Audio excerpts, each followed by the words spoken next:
y'all, I'm Angie. Welcome to my channel where I do stuff. If you're new here, thank you for joining me. And if you're a returning subscriber, thanks for coming back. In today's video, we're going to be looking at antique marbles that belong to my great-grandfather, my granddad, and my dad.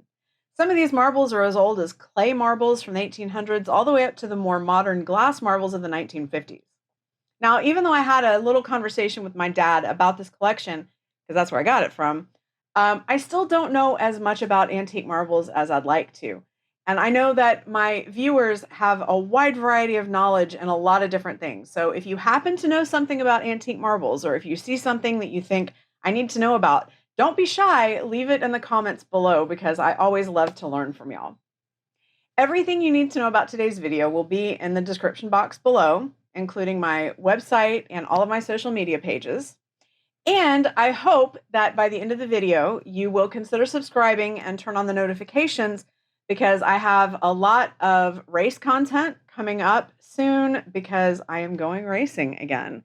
Finally, after 2 years, road rally in Mexico. So you don't want to miss that. So before any more ados get furthered, let's get into it. So this box is pretty water damaged. It was in the back floorboard of my pickup for a long time, and the seal around that door isn't so great. So it got wet. It's been heated in the sun for years. I did not recognize this bag. Now I knew, where the Scrabble tiles came from, and I recognized all these fossils and stuff, but this bag I did not recall. So when I started opening it up and I saw that there were bags of marbles that had my dad's name on them and my great-grandfather's name on them and my granddad's name. I got pretty excited because some of these marbles are really, really cool.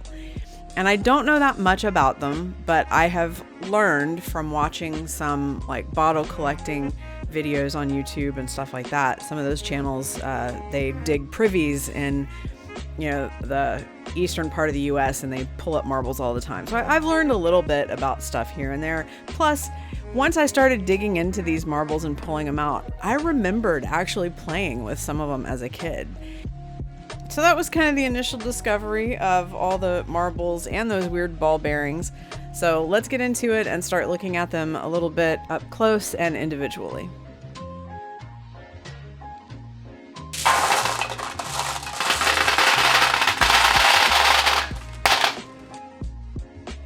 These are all glass marbles. Some are milky, some are cat's eye, but they are all from the 1950s.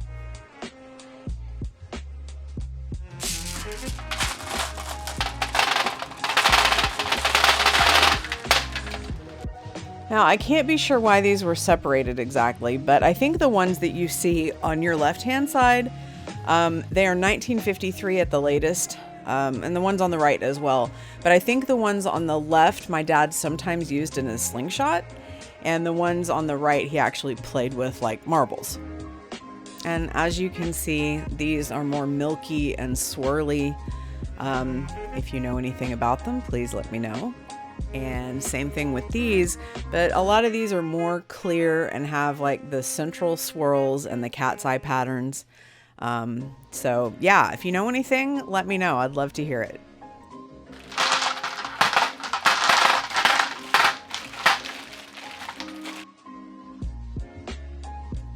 So these are 1.25 inch shooters, and they are milky.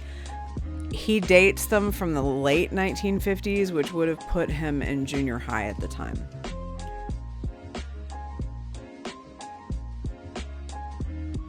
Now, my grandfather's name was on some of these. These are really cool because there are clay marbles included in here.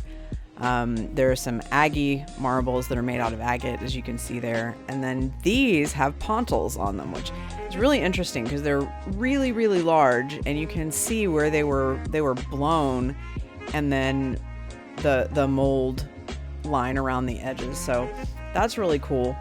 But I don't know that much about them. I've got some more clay marbles coming up in a second, but I just thought it was really interesting that they were split up, and I'm pretty sure it's because of who they belong to. This gigantic clay marble really caught my eye because it's the size of a ping pong ball. And then here we've got a couple more Aggie marbles. They are made out of agate, which is not the same as a Texas Aggie, as in A&M. That is agricultural. That's where that came from. And it's not agate.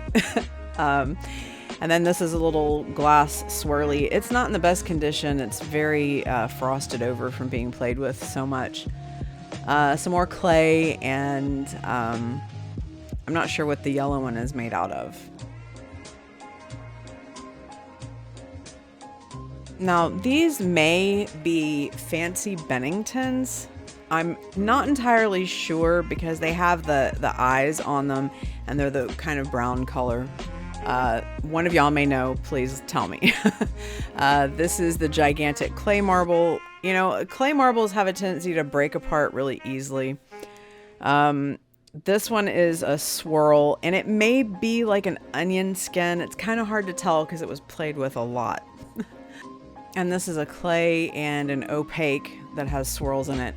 Most of the clay marbles, if they were played with a lot, they didn't really last because they would break apart. And I don't know about the yellow one, so if you do, please drop it in the comments. And these are a couple more clay marbles, and they're a slightly more red color than the other ones that were much lighter. And another clay marble that's more like a shooter size. And again, these were separated out. And so I am learning a lot about the different types of swirls. There's latticino, divided core, solid swirl. So I'm learning. It's just taking a little bit of time to figure out, you know, what all of these types are. And then this is the clear one with the pontil that you can see. They're blown in a mold and then broken out of the mold, and that's how that design happens. And these are some absolutely beautiful agate marbles that belong to my grandfather. And I remember seeing these as a kid, but I was never allowed to play with them, thankfully, because they're all in great condition. So look at the stunning colors on these to start with. They're beautiful.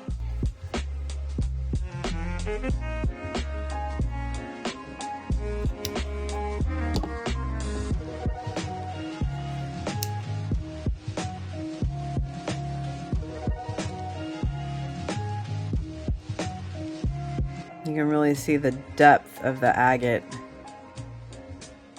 They're just really, really pretty.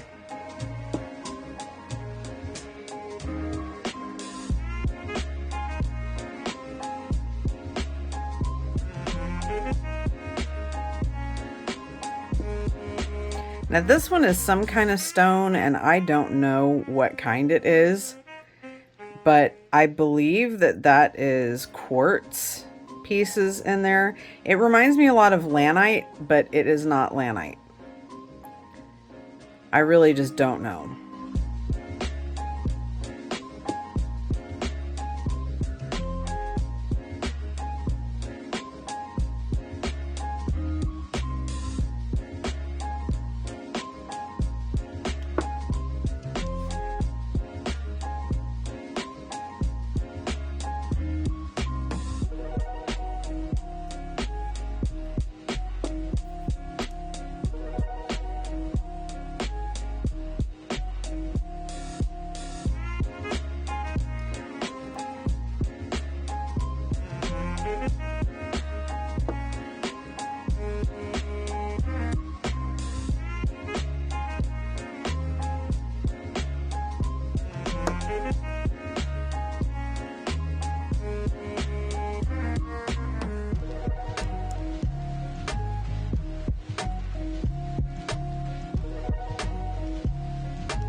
These are steelies. They are ball bearings. Some were used as marbles. Some were used in slingshots. These are from the 50s and 60s. I could not get any information on the names that were printed on these balls. Well, y'all, that's all I've got for you today. Thank you so much for watching. I really hope you enjoyed today's video. And if you did, then I hope you'll consider subscribing because you don't want to miss what's coming up. And I would love to see you back here next week when I do more stuff. Bye.